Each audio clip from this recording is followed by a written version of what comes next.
In the midst of the conversation about Captain Ibrahim Traore of Burkina Faso, I can't help but realize there's some things in the conversation that need to be called out.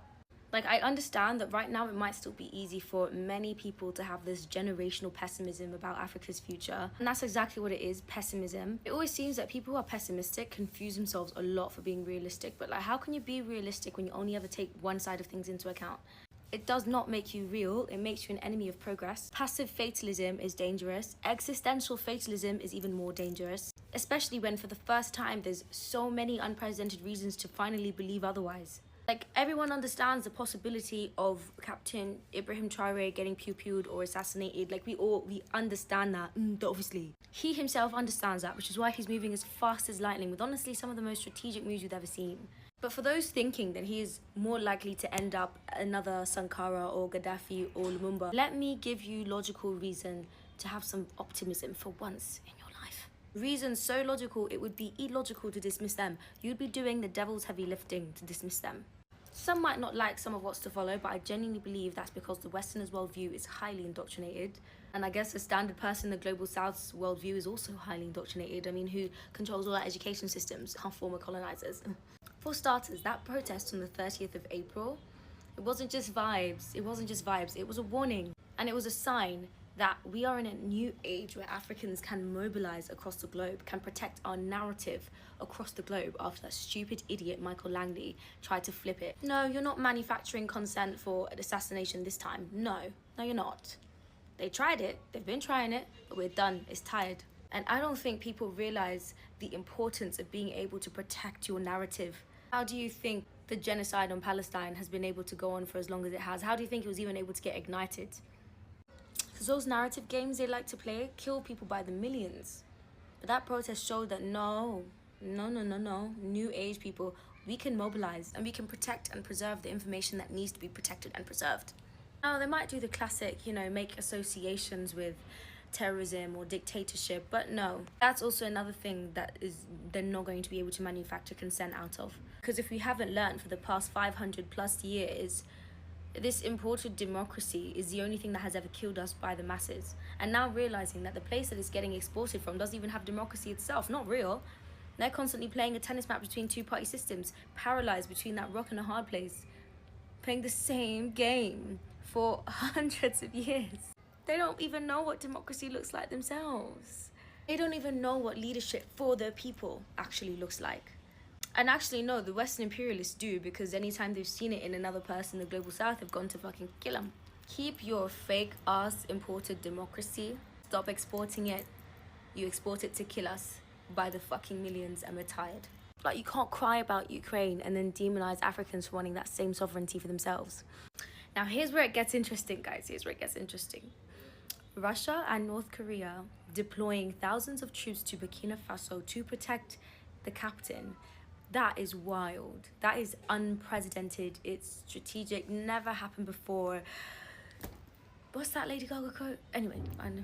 Like, literally no Pan-African leader has ever had international military protection like this. Like, real manpower protection. Never.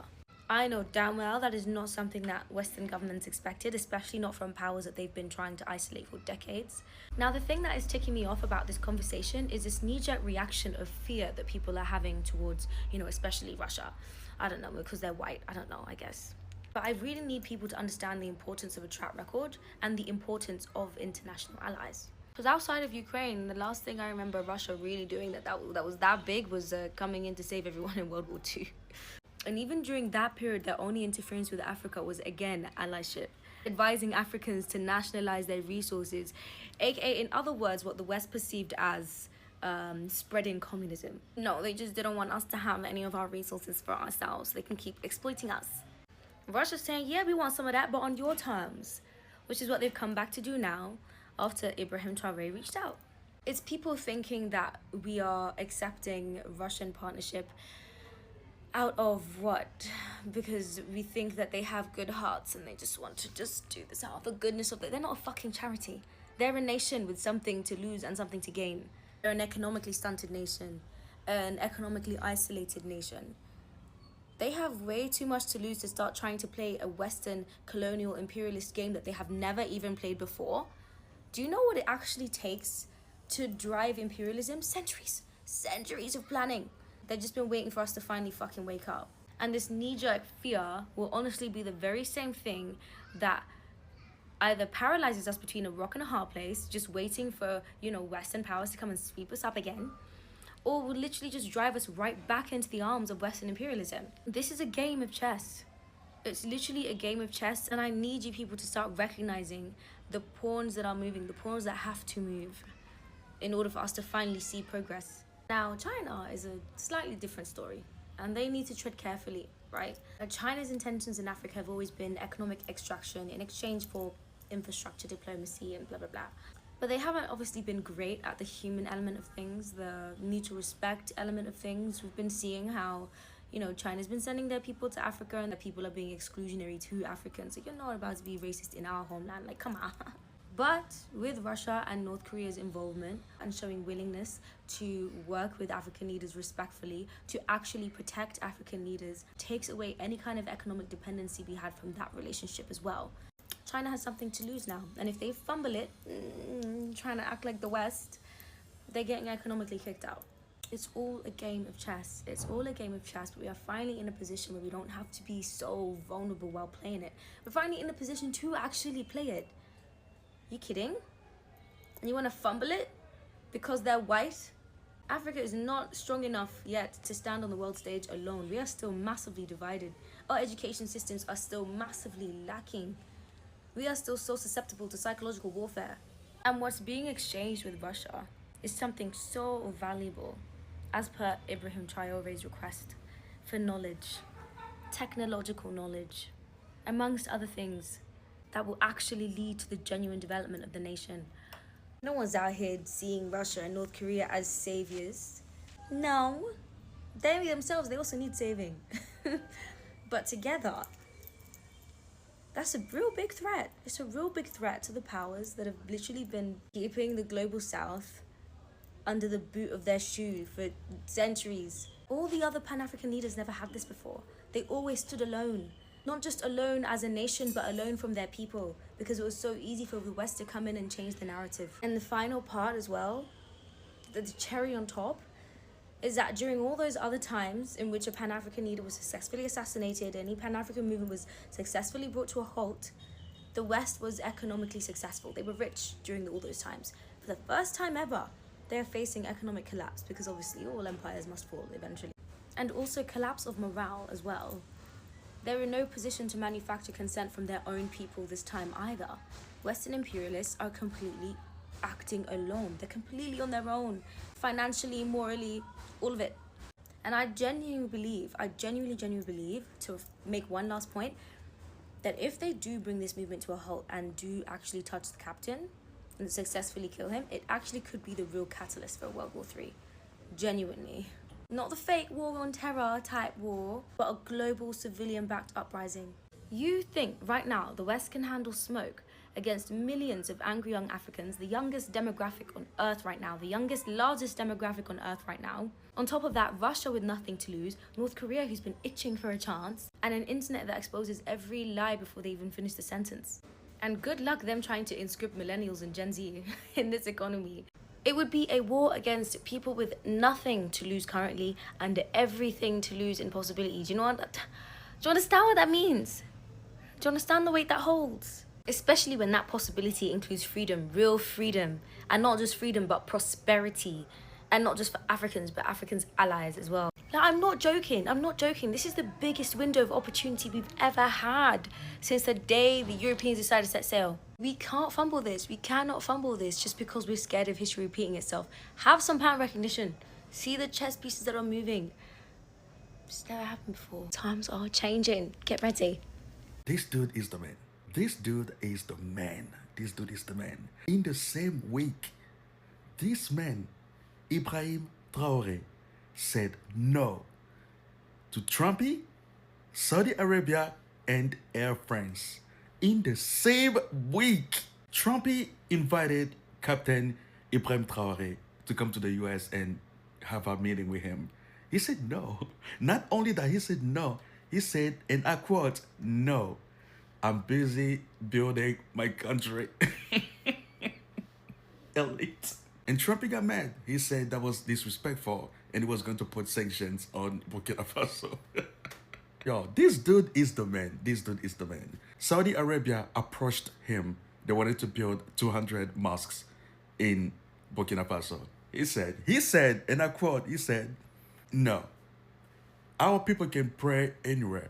If the people in Gaza can still pray while they're getting bombed, our people in Burkina Faso can also pray. We don't need mosques. He said, we do not need mosques. We need schools, we need hospitals, we need companies, we need businesses, we need industries, but we do not need mosques. Elite. Elite. This dude is the man. This dude is the man. A few weeks ago, maybe a month, Air France said that they would not send the planes in Burkina Faso because Burkina Faso was a red zone, right? And Captain Ibrahim Traoré said, okay, if you're not going to send your planes here, that's fine. All these other companies are sending their planes here. And you are saying that our country is a red zone. No problem. Fast forward, this week, Air France got in contact with Ibrahim Traoré. And this time they're like, we would like to send our planes in Burkina Faso moving forward. And he said, and I quote again, before you start sending your planes over here, make sure that you tell the rest of the world that Burkina Faso is not a red zone. Tell them that Burkina Faso is a green zone before you can start sending your planes over here, because you were the ones putting that in the press that we were a red zone. No problem. You want to send your planes over here? Cool.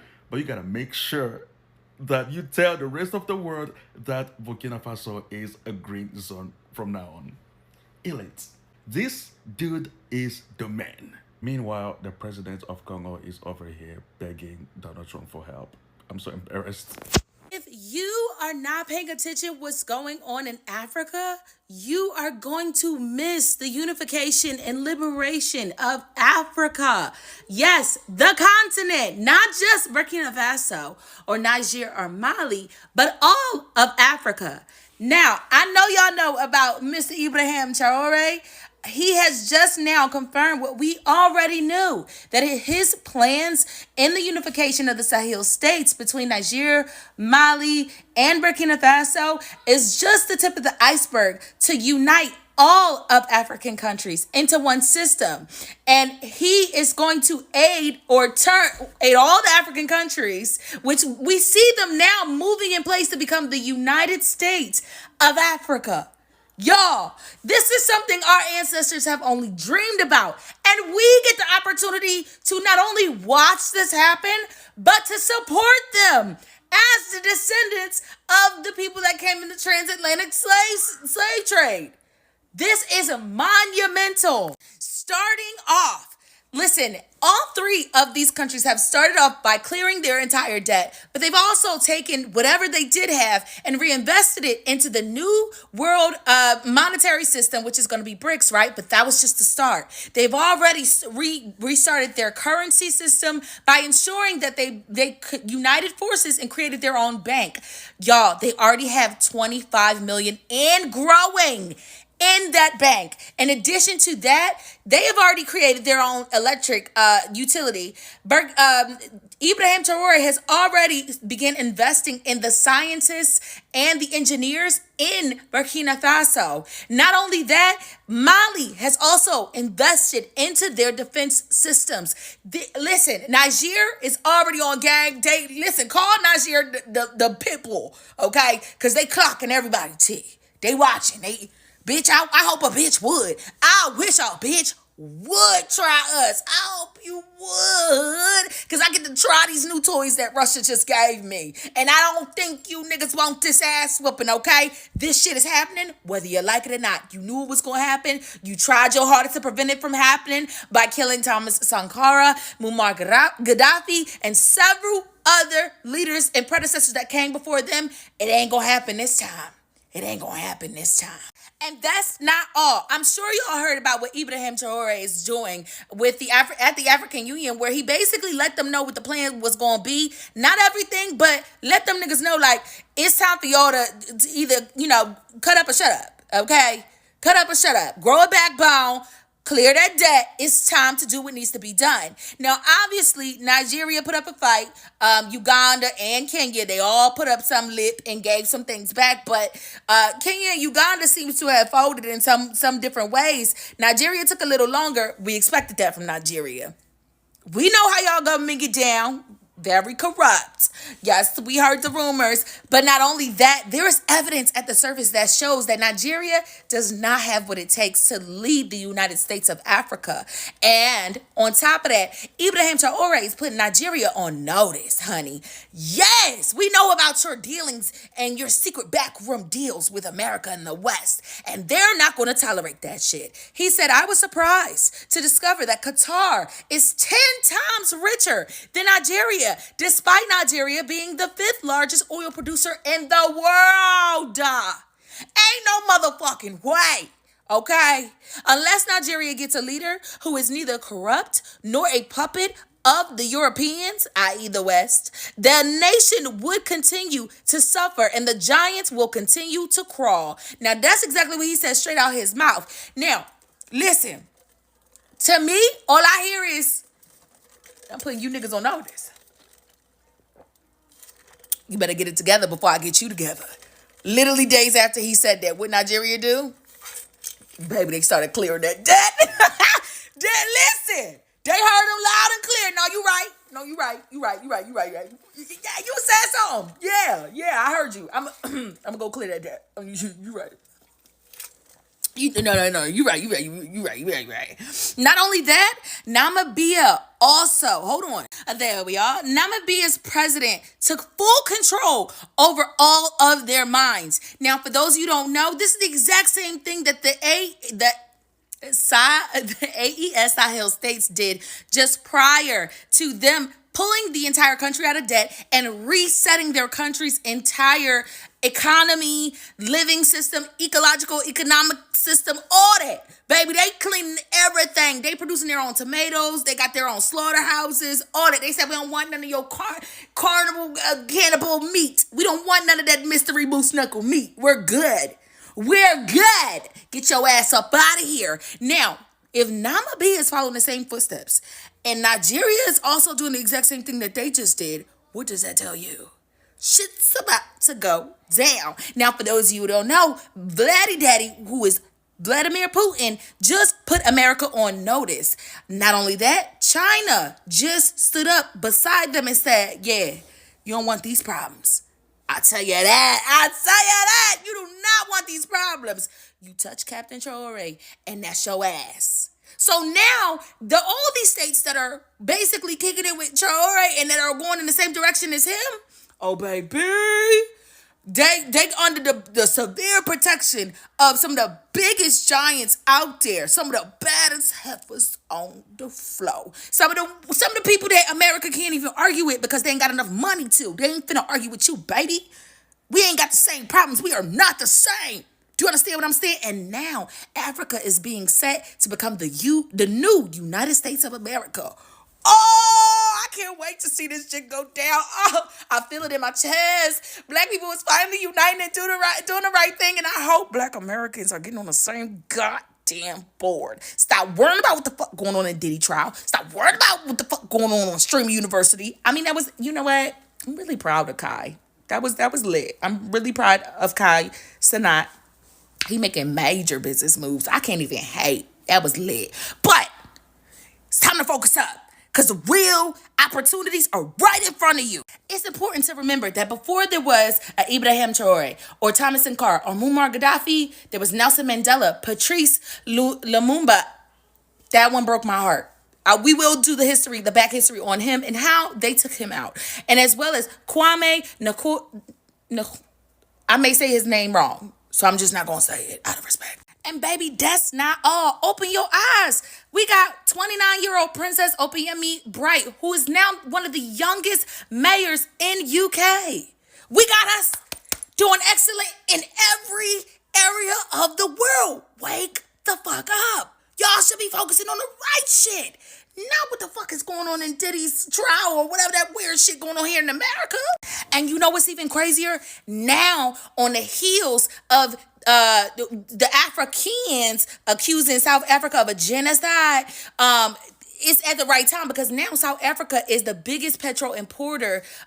They basically knocked Nigeria out of their throne because South Africa refused to bend the knee. And now, because they refused to bend the knee, of course they lost a bunch of shit from America. But what they gained in return, the support and everything they got from the rest of Africa and the rest of the black nations around the world, oh my gosh. They are doing amazing right now. So I'm glad they kicked them racist ass white people up out of their shit and said, get to stepping, bitch. Ain't no such thing as no goddamn white Holocaust here in South Africa. Fuck out of here with that shit. They don't like it when you start playing their games. Ever since Assimi Goïta of Mali took charge, Mali's gold game has never been the same. As one of Africa's top gold exporter, Mali wasn't about to keep on losing millions while smiling politely. So Goïta's government did what most African leaders pretend to do. They reviewed the fine print on every foreign mining contract, rewrote the mining laws, and sent out the new business terms. But guess who got mad? Barrick Gold. See, Mark Bristow is the CEO of Barrick Gold, and he's used to African leaders changing like seasonal hires and usually waits it out. But Mali's 2023 new mining code hit differently. See, it demanded a bigger state stake in mining operations and axed those tax loopholes, and some foreign companies read the room and came to the table, like BT Gold. However, Barrick remained silent, like they didn't get the email. So what did Mali's government do? In late 2024, they arrested 4 Barrick employees and issued an arrest warrant for Mark Bristow himself, accusing him of money laundering and financial misconduct. By early 2025, Mali was done playing and they flew in, get this, helicopters on the weekend to Barrick's Loulo-Gounkoto mine site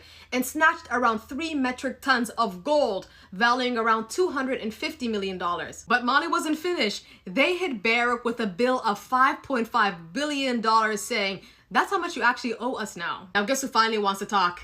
Yeah, in a desperate letter by Barrick Gold, they basically said, Mali, if you keep on moving like this, we'll have to suspend our operations. And Mark Bristow in an interview basically called Mali the foundation of his business. Now, allegedly, a deal was struck in February in which Barrick will cough up $438 million to Mali in return for its employees, the seized gold, and to restart mining operations. Now, Barrick signed fast. However, Mali this time went radio silent. I'll call it tit for tat or matching energy. Either way, the commercial court in Bamako is expected to make a ruling on June the 2nd. However, it's looking like our concession king, Mark Bristow, might be getting replaced. And from what reports are saying, is because Mali is causing significant challenges and financial stress on the company. Madam Chairperson, Your Excellencies,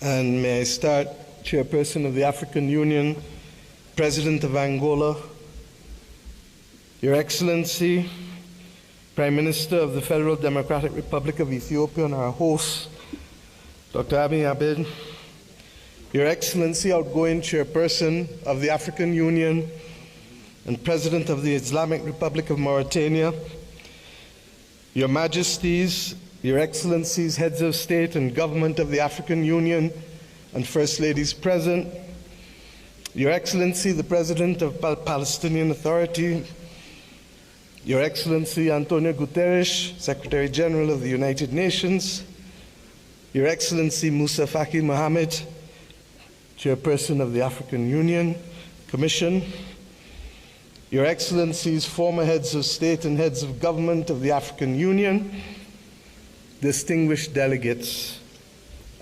ambassadors, and guests all. I stand here clothed in the spirit of the battles of Adwa, conscious that it was that battle within 24 hours that shook the confidence of the powers of Europe, but inspired the people of Africa and the children of the African diaspora that good would prevail over evil and light over darkness, but only in the context of our unity. I stand here conscious that it was that battle that forged the beginnings of Pan-Africanism that eventually led to the movement for independence and the destruction of the colonial powers to give us not full development and power, but the first steps of political independence. I stand here conscious and buffeted by the dreams and works of the great Pan-African pioneers, and conscious that as a children of the Caribbean, we have long dreamt for the moment of unity with our brothers and sisters of Africa, a division that was secured by those whose success and survival depended on separation of us rather than on the ability for us to act as one common people.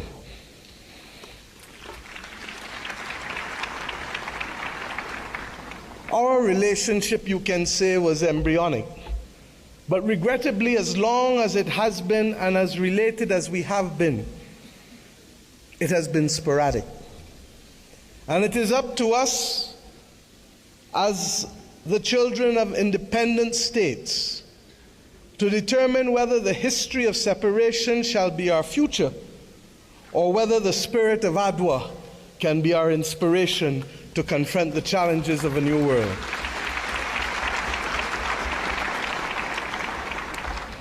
Yes, I stand here as a daughter of Africa. I stand here equally as a proud Prime Minister of Barbados, a country which is the first landmass that you reach after you leave this great continent of Africa, a country which became a hub for the wrong reasons. But today I come to Ethiopia to share with you in the Africa Union that we can be a hub now for the right reasons between our two peoples. I stand here as the proud chairman of CARICOM, the Caribbean community, recognizing that as a member of the 6th region of Africa, we have come to reclaim our Atlantic destiny.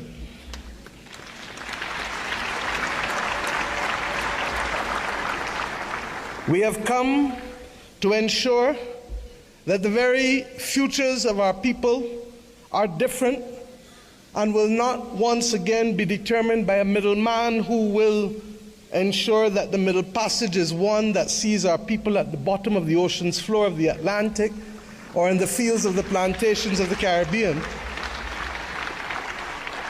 but instead that it will be a future that sees our people, hears our people, feels our people, and that will determine in future that it is we who shall forge the manner in which we cooperate, integrate, and invest, rather than simply being victims of a past history.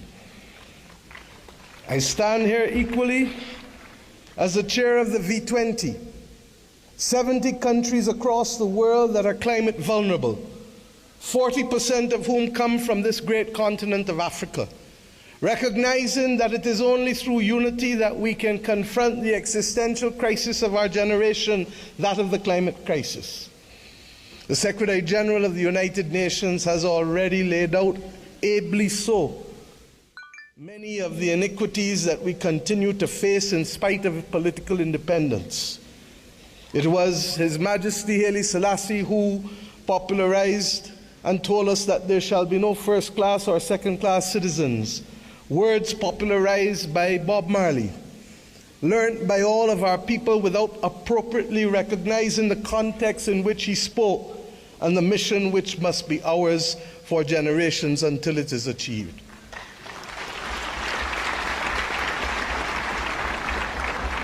He told us that there would be war if there were first-class and second-class citizens. He told us that there would be war if the color of our skin was more significant than the color of our eyes. And we see here in the continent the continued descent into conflicts born out of ethnicity differences, born out of a mad grab for resources, not invariably for our own benefit, but for the benefit of others who seek to use our people as pawns in the determination of their own future. But we stand here as proud people, and we have enough among ourselves to know the difference between right and wrong, and to forge a future that is not for a few, but for the many. Indeed, as the world confronts the climate crisis, it is the poorest of the poor who remain the most vulnerable to floods and droughts and hurricanes. It is the poorest of the poor, and soon to be the middle of the middle, who will no longer be able to access insurance and therefore to be able to forge ahead with development if we do not make changes. We have examples of a partnership that have worked for us, not just from the spirit of Adwa and the conquest and the rise of the Pan-Africanist movement in our history, but within recent times. During the COVID-19 pandemic, it was the African Union, under the leadership then of President Ramaphosa, and with the assistance of Dr. Tedros of the WHO, that recognized that the Caribbean, which was being marginalized by denial of access to basic therapeutics, basic medical equipment, to vaccines, that we should not be left as pariahs on the global landscape, but that our brothers and sisters in Africa would bring us through the Africa Medical Supplies platform to be able to ensure that we could secure for our own people.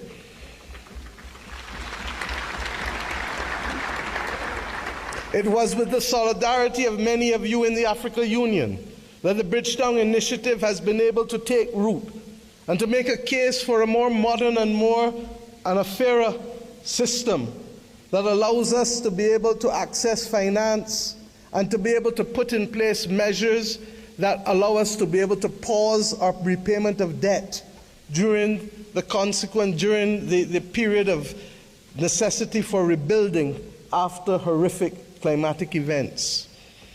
We have seen how partnership helps us. We do not need any more evidence. What is required of us is to lead the way to peace, to prosperity, and to justice. And the reparations which we call for the international community to be able to recognize, first and foremost, with that which we ask from each of our children: say sorry. Say sorry, and mean it.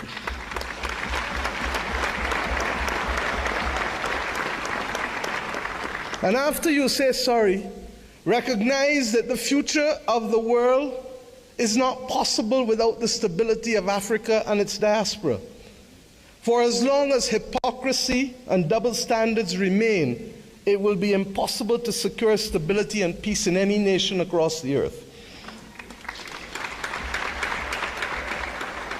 The reparations that we call for, beyond sorry, must be for fair access and development and compensation, because we each started the journey of independence with a chronic deficit. A deficit of resources, a deficit of fairness, a deficit of opportunity. And it is up to us, many of us in the second and third generation of independence, to be able to frame out fairly in a mature conversation what those reparations must look like if we are to attain justice and to inspire the young people of this world that good must always prevail over evil. But it is not only the reparations that we ask from the international community, because we ourselves must repair the damage that was foisted on us. The notion that transit visas, begging for them, must be the lot of our people in order to move across this world cannot be something that gives us satisfaction.